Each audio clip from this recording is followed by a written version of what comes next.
The year was 26 AD. The sun burned high above the Tyrrhenian Sea, and from the white cliffs of Capri the blue waters shimmered as if mocking the decay of Rome's greatest ruler. Emperor Tiberius Caesar, once the proud general who crushed revolts in Pannonia and Germania, had withdrawn from the heart of his empire to this small, jagged island, a retreat that soon became the stage for some of the darkest whispers in Roman history.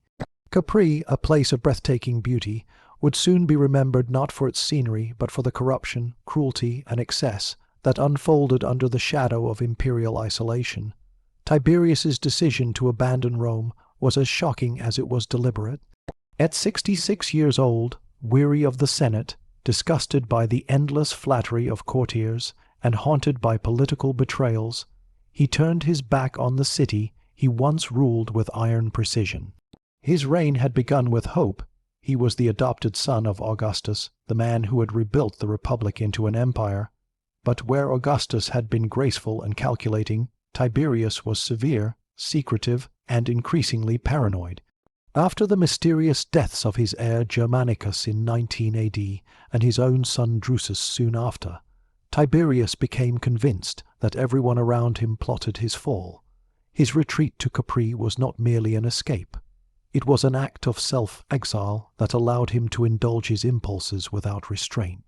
Ancient sources like Tacitus, Suetonius, and Cassius Dio would later paint the island as a paradise of sin, an imperial pleasure dome where moral boundaries dissolved. Whether these tales were exaggerated or rooted in truth, one fact remains beyond dispute.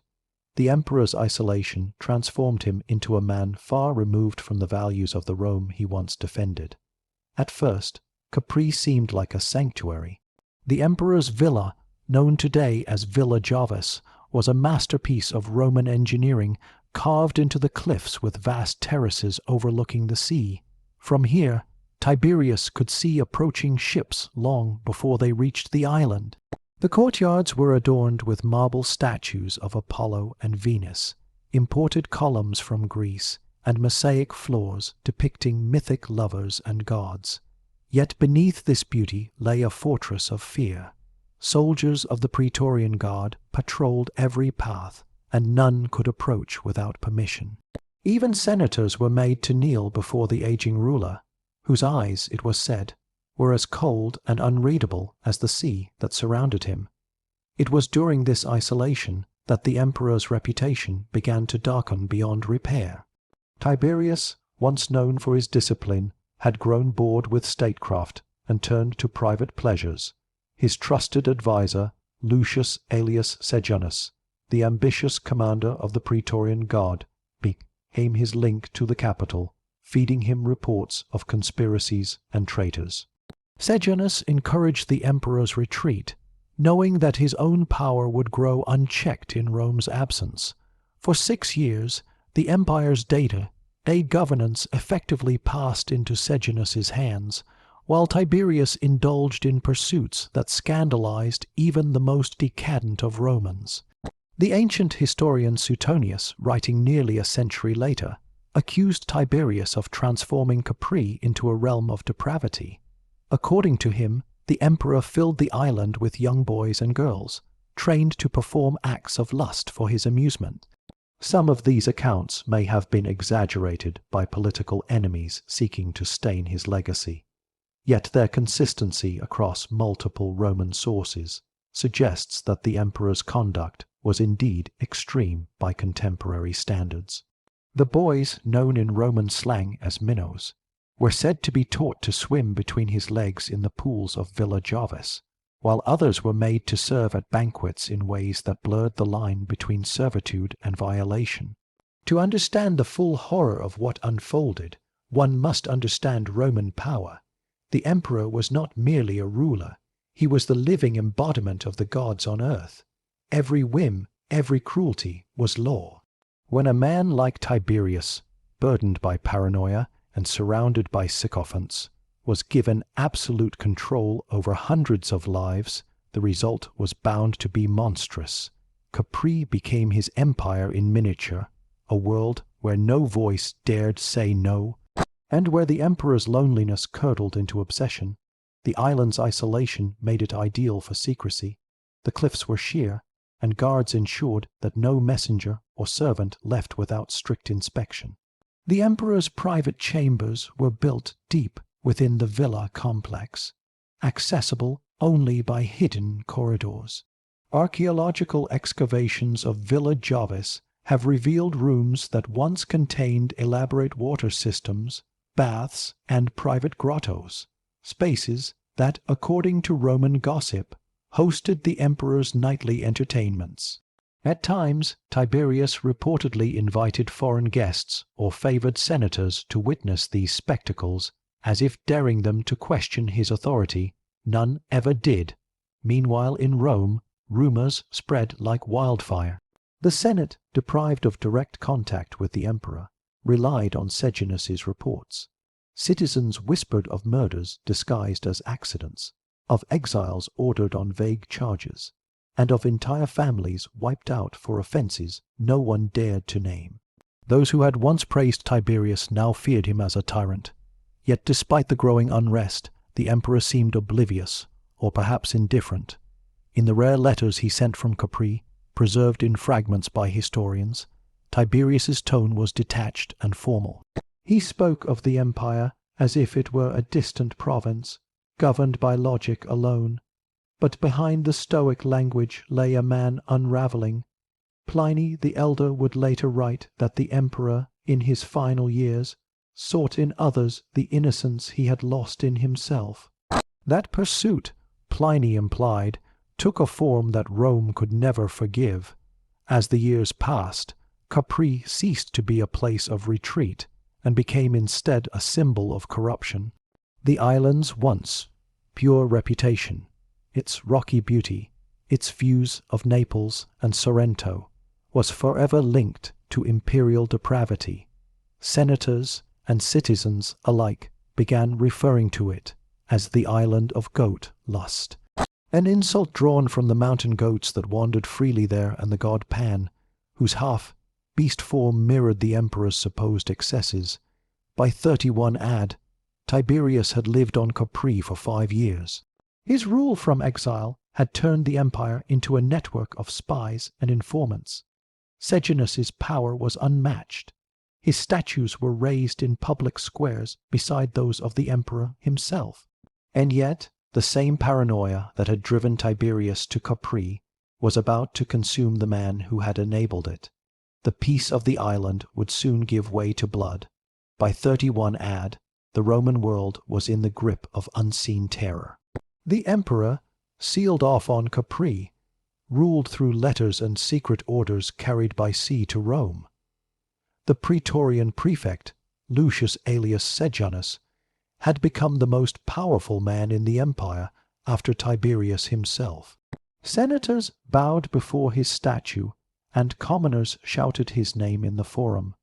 For nearly a decade, Sejanus had been both Tiberius's voice and his jailer, a man who filtered every message, distorted every rumor, and decided who lived or died in the emperor's name. But the tide that had lifted Sejanus so high was about to drown him. On the island, Tiberius's mind had begun to rot under the weight of suspicion. For years, he had trusted Sejanus implicitly, calling him my partner in labors. Yet whispers reached him from the few who dared risk their lives to warn him. One such whisper came from Antonia Minor, mother of Germanicus and grandmother to the boy who would one day be Emperor Caligula. Antonia sent a letter to Capri exposing Sejanus's ambitions. He planned to marry into the imperial line, eliminate rivals, and perhaps even overthrow the emperor himself. The accusation struck Tiberius like a thunderbolt. For a man already paranoid, it was the ultimate betrayal. For days, the emperor secluded himself in the upper chambers of Villa Jovis, refusing food and sleep. His servants reported hearing him muttering through the night, pacing the marble floors. To his mind, the empire had once again turned against him, and this time the traitor was the very man he had raised to power. The emperor's response was characteristically cold and calculated. In October of 31 AD, he drafted a letter to the Senate, praising Sejanus with honeyed words, even proposing honours for him. Then, midway through the message, the tone shifted. Suddenly, the letter accused Sejanus of treason. The Senate, stunned into silence, sat paralyzed until the order came from the imperial courier, "Arrest him at once." What followed was chaos. As soldiers surrounded Sejanus in the Senate house, the once feared prefect realized the trap had sprung. He was dragged through the streets, stripped of his insignia, and executed by strangulation. His body was left to rot on the Gemonian stairs, where the people, who only yesterday had worshipped him, now tore at his corpse in vengeance. His children and followers met the same fate. The purge reached deep into every household connected to his name. On Capri, Tiberius celebrated the fall of his former friend not with joy, but with renewed paranoia. The emperor saw treachery everywhere. He ordered mass executions, exiles, and confiscations. Senators were forced to write letters of confession before being granted the mercy of suicide. Those who refused were strangled or thrown from cliffs. Capri's guards delivered daily reports of arrests. The blood of Rome's elite flowed quietly under imperial decree. But amid this political purge, the emperor's private world grew even darker. Now, completely isolated, with only a handful of trusted attendants, Tiberius's mental and moral restraints began to collapse. Roman historian Suetonius later described this period as one of unspeakable indulgences. Whether exaggerated or not, the consistency of accounts from multiple ancient writers suggests that the emperor's isolation led to acts that shocked even his own jaded age. In the villas that clung to the cliffs of Capri, especially Villa Jovis, Villa Dame Cuta, and Villa San Michele, the emperor's attendants began to import a steady stream of youths from across the empire. They were slaves, captives, orphans, or simply the children of families too poor to resist. These boys, called Delicii, were trained for his private entertainments. Servants referred to them as Tiberius's fishes, a cruel nickname born from the stories of how they were made to swim in his pools for his amusement. Roman writers, eager to vilify the emperor, may have embellished these stories, yet they reflect a real cultural tension in Rome, the belief that absolute power corrupted absolutely. Tiberius, once known for stoicism and military discipline, now embodied the worst excesses of unchecked dominion. Tacitus called his retreat a burial of the empire's honor, and Cassius Dio described how even hardened soldiers refused to speak of what they saw on Capri. The emperor's madness extended beyond lust. He began to summon astrologers and dream interpreters, seeking omens that might reveal who plotted against him. He studied entrails, consulted seers, and sent spies disguised as sailors to watch the behavior of the Senate. If lightning struck near Rome, he took it as a sign that Jupiter himself approved his vengeance.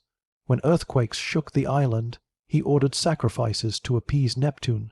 Capri, once a sanctuary of beauty, had become a realm of superstition and dread. Meanwhile, the political order in Rome grew unstable. After Sejanus's death, Tiberius governed entirely by correspondence. The Senate was reduced to a rubber stamp, passing decrees it scarcely understood. Governors and generals received contradictory orders, unsure whether to act or wait for imperial confirmation that never came. The empire's borders, spanning from Gaul to Judea, were managed by men too afraid to make decisions. Yet, despite the chaos, Tiberius remained unchallenged. His reputation for cruelty ensured obedience through fear. When word spread that he had executed senators for dreaming of his death, no one dared to whisper against him. The philosopher Seneca later wrote that Rome was a city of statues, and every statue was silent. One of the few who dared to approach him on Capri was Caligula, the young son of Germanicus. Barely in his 20s, Caligula had been summoned to the island in 31 AD, after his family had been destroyed by Sejanus's purges. To Tiberius, The boy was both a survivor and a reminder of the bloodline he had once admired. The emperor adopted him as his heir, though some suspected darker motives. Those who served on Capri reported that Caligula learned quickly how to survive in the emperor's presence. He smiled when Tiberius laughed, agreed with his cruelty, and never looked shocked, no matter what he saw. Suetonius later wrote that Tiberius warned the Senate about his heir, saying, "I am nursing a viper for the Roman people, a Phaethon who will scorch the world." Whether the old emperor sensed Caligula's future madness, or merely saw in him a reflection of his own corruption, history would soon prove the prophecy true. By 33 AD, the emperor's physical decline matched his moral decay. His face had grown pale, his voice hoarse, and his body frail. He rarely ventured beyond his villa's terraces, yet his paranoia did not weaken with age. Dozens of senators were executed that year alone, and the prisons of Rome filled with political victims. Even on Capri, fear ruled. Servants were executed for glancing too long at him or for whispering in corridors. Every laugh was suspect. Every silence could mean rebellion. Still, the emperor's thirst for pleasure continued. He demanded that entertainers from all corners of the empire be brought to him. Dancers from Syria, singers from Greece, and boys from Asia Minor, trained to please without question. The island's caves and baths echoed with cries that no historian dared fully record. For the first time, even the guards of the Praetorian cohort began to pray for his death. But death would not come easily to the man who ruled the world. Capri had become his tomb long before his body would fail. And as the empire waited for an end to his reign of shadows, Tiberius, ever suspicious, ever watching, continued to dictate decrees that would shape the next decade of terror. By the year 33 AD, the once mighty emperor of Rome was a ghost in marble corridors. Capri's sea air, once thought to refresh his spirit, now only deepened his isolation. The island had grown silent, except for the whispers of servants who moved as if walking among the dead. To many Romans, Tiberius Caesar no longer seemed human. He was a living curse, an emperor-turned-monster, invisible yet omnipresent, ruling through fear and rumor, a phantom of absolute power. The empire itself mirrored his decay. Across the provinces, governors and legates hesitated before acting, fearful that any bold decision might be interpreted as rebellion. In Rome, senators met not to debate but to survive, glancing at every shadow, every scroll stamped with the imperial seal. Each new message from Capri might contain honors, or a death sentence. The emperor's correspondence had become a weapon sharper than any sword. Even on Capri, where he lived surrounded by beauty, Tiberius found no peace. His villa had become a fortress of suspicion. Guards inspected all visitors, food tasters stood at every meal, and slaves who brought him wine were searched for hidden poisons. The emperor slept little, haunted by memories of betrayal, by Sejanus, by senators, by his own bloodline. To sleep was to risk a dagger, to wake was to face the ghosts of those he had condemned. And yet, in his lucid moments, Tiberius still displayed the intellect that had once made him one of Rome's greatest generals. He studied reports from the frontiers, dictated laws, and reviewed petitions from the provinces. His decrees, though delayed, were often logical and fair. It was as if two men lived within him, the brilliant commander who had restored order to the empire, and the tormented recluse who fed on cruelty and fear.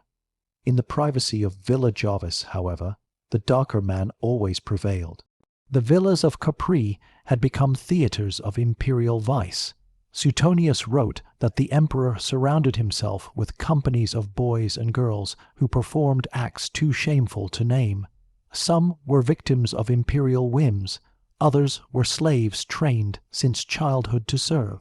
Tiberius's courtiers, desperate to please him, competed to bring ever more exotic amusements to the island. The old emperor, his health failing, was said to rely increasingly on excess as a way to escape the slow approach of death. But the island also became a prison for those around him. No one could leave Capri without written permission. Ships that approached without notice were seized. their crews interrogated or executed. The emperor's paranoia extended even to the sea. Fishermen avoided the island's waters, and traders took longer routes to avoid being mistaken for spies. Capri, once a jewel of the Bay of Naples, now cast a shadow across the entire empire.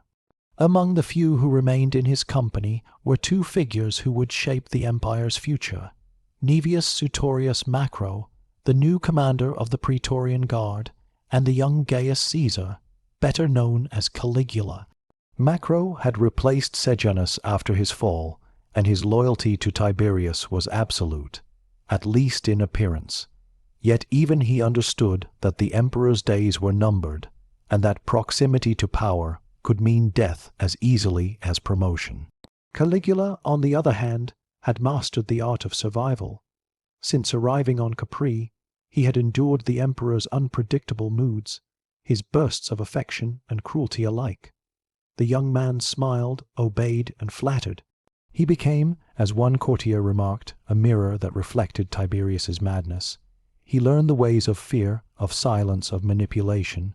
The emperor saw in him both a successor and a rival. In him, Tiberius is said to have muttered, "I leave behind a serpent for the Roman people."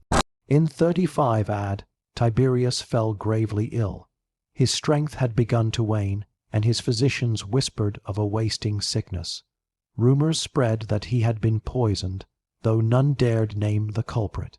The emperor, suspicious as ever, accused his attendants of treachery and ordered executions even from his sick. Yet death refused to come. He recovered briefly, enough to summon Macro and Caligula to his side and declare them joint heirs. It was a moment that sealed the fate of Rome for years to come.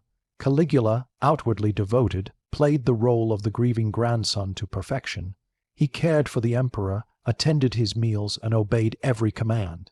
Inwardly, however, he longed for the moment when the old man would finally die. Macro, ever the opportunist, shared the same wish. They watched, waited, and prepared. Meanwhile, reports of the emperor's cruelty reached new depths. Prisoners accused of treason were executed in ways designed to prolong agony. Some were hurled from the cliffs of Capri into the sea below, a punishment known as submertio ad Caprias the drowning of the condemned. The guards stationed at the cliff's edge joked grimly that the waves were the emperor's private executioners. Cassius Dio later wrote that the fish of Capri were fattened on the flesh of men. Rome itself groaned under the weight of fear. Every letter from Capri brought new orders for arrest. Entire families vanished overnight. Property was seized, and citizens denounced one another in hopes of survival. The empire that Augustus had built upon law and virtue now staggered under the rule of suspicion and silence. Yet even in this twilight, Tiberius retained flashes of insight. He wrote to the Senate demanding restraint in taxation and ordered aid for cities struck by famine. He refused to embark on reckless wars, preferring to secure the borders rather than expand them. But such gestures could not cleanse his name. The man who had once led legions across the Rhine was now remembered only as the hermit of Capri, the emperor, who had abandoned his people for the company of shadows. By 36 AD, death hovered close. The emperor's speech grew slurred, his steps unsteady. He no longer walked the terraces of Villa Jovis.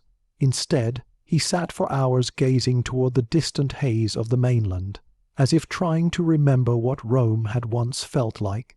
The servants noticed that he muttered often to himself, sometimes in Greek, sometimes in Latin, calling out names long dead: Germanicus, Drusus, Augustus. His mind drifted between past glories and the phantoms of his crimes. Caligula and Macro, sensing that the end was near, began to consolidate their plans. They quietly removed potential rivals, secured the loyalty of the Praetorian Guard, and sent coded messages to Rome preparing for transition. When the emperor's health failed completely in early 37 AD, they moved swiftly. According to one account preserved by Tacitus and later echoed by Suetonius, the old emperor appeared to die in his sleep on March 16, 37 AD. Caligula and Macro announced his death to the court, and preparations for succession began. But as the funeral rites were being arranged, a servant noticed the emperor's chest still rising. Tiberius had revived. The guards froze in terror. If he lived, those who had celebrated too soon would die. Macro did not hesitate. He ordered the attendants to smother the emperor with blankets. Within moments, Tiberius Caesar, ruler of the known world, conqueror of Germania, successor of Augustus, was dead at the age of 77. His body was sent to Rome for cremation, but his soul, as one senator bitterly remarked, never left Capri. The Senate, once cowed by fear, erupted in celebration. Prisoners were released, exiles recalled, and statues of the emperor were toppled. The people cursed his name, calling him the old goat of Capri. His ashes were placed in the mausoleum of Augustus beside those of his predecessors, but no tears were shed. From the island's cliffs, the wind carried away the smoke of his funeral pyre. The empire turned its eyes to a new ruler, Caligula, the viper Tiberius had raised in his shadow. Rome believed that the nightmare had ended. In truth, it had only just begun. When news reached Rome that Emperor Tiberius was dead, a roar of relief swept through the city. The Senate, long humiliated and terrorized, finally exhaled after 23 years of rule under a man they had come to fear more than the gods. Messengers arrived from the Bay of Naples confirming his death on March 16, 37 AD. Crowds gathered in the Forum, hailing the dawn of a new era. For many, the emperor's death marked the end of one of the darkest reigns in Roman memory. Yet the shadow of Tiberius would stretch far beyond his grave, shaping the empire's politics, its morals, and its understanding of absolute power for generations. The Senate officially deified him, as was customary for an emperor, but their words rang hollow.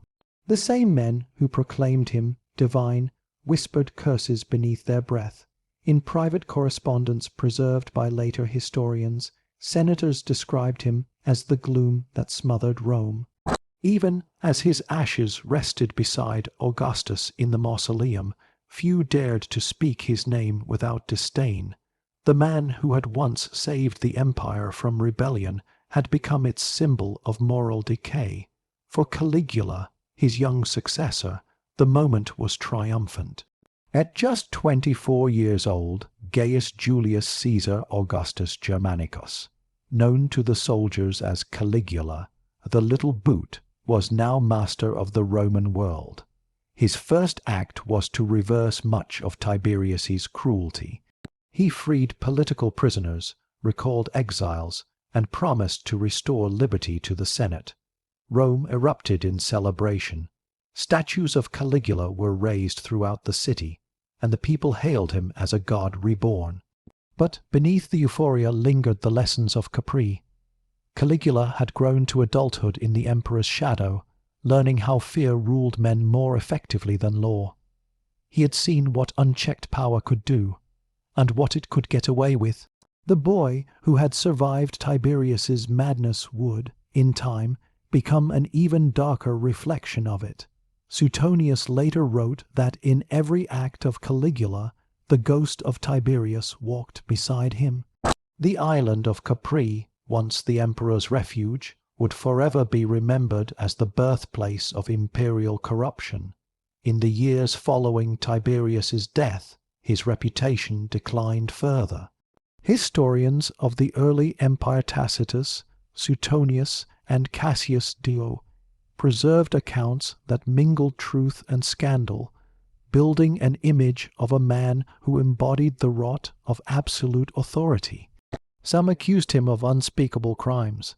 Others argued that his reputation was exaggerated by enemies who hated his secrecy and his harsh reforms.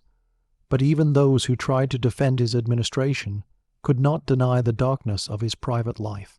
The tales of Capri, of the young captives, of the grotesque entertainments, of the emperor's monstrous appetites, became part of Rome's collective memory. And yet, beyond the horror, there was paradox. Tiberius was not a fool or a brute. He was one of the most competent administrators Rome ever had. He managed the imperial treasury with care, reduced wasteful spending, and refused to expand the empire recklessly. Under his rule, the frontiers remained secure, the army loyal, and the economy stable. Even Tacitus, his harshest critic, admitted that the first years of Tiberius's reign were marked by justice and restraint. The tragedy of his life was that discipline decayed into cruelty, and solitude transformed wisdom into madness. The deeper truth of Tiberius's downfall lay in his psychology. Raised in the shadow of Augustus, never fully accepted by Rome's aristocracy, and haunted by betrayal from his own family, he developed a mistrust so profound that it consumed him. His exile on Capri was not only an escape from politics, it was a withdrawal from humanity. Deprived of companionship and surrounded only by flatterers, he turned inward, losing himself in perverse fantasies that became his only source of control. Power, which had once been his duty, became his poison. Archaeological remains on Capri today still bear silent witness to that isolation. The ruins of Villa Jovis, perched high on the cliffs, overlook the turquoise waters of the Bay of Naples. Tourists walk among fallen columns, broken mosaics, and crumbling walls that once echoed with imperial commands. At the edge of the terrace stands a steep drop known locally as *Salto di Tiberio *, Tiberius's Leap. Legend claims that this was where the emperor's guards hurled condemned men into the sea below. Whether true or not, the place embodies the myth that grew around his name, a ruler so cruel that he turned paradise into a prison. In later centuries, writers and philosophers would look back on Tiberius as a study in how power corrupts the soul. The Christian historian Eusebius described him as a man punished by his own pleasures. Renaissance scholars saw in him a warning against despotism. Even modern historians, sifting through the biases of ancient sources, have struggled to separate fact from legend. Some suggest that his supposed atrocities were exaggerated by political rivals, pointing out that imperial propaganda often destroyed reputations to strengthen successors. Others, however, argue that the consistency of reports across different authors reveals a core of truth too grim to dismiss entirely. One of the most chilling aspects of his legacy lies in the moral shift he inspired within Rome itself. After Tiberius, the idea that emperors could live above the law became accepted. His isolation, his secret trials, his private debaucheries, these became the template for tyranny that later rulers would follow. Caligula, Nero, and Commodus would each, in their turn, reflect the shadow of Capri. The empire learned that power could not only govern, it could corrupt, and it could destroy. For centuries after his death, poets and playwrights used Tiberius as a symbol of fallen virtue. In their works, he was the embodiment of the man who conquered the world, but lost his soul.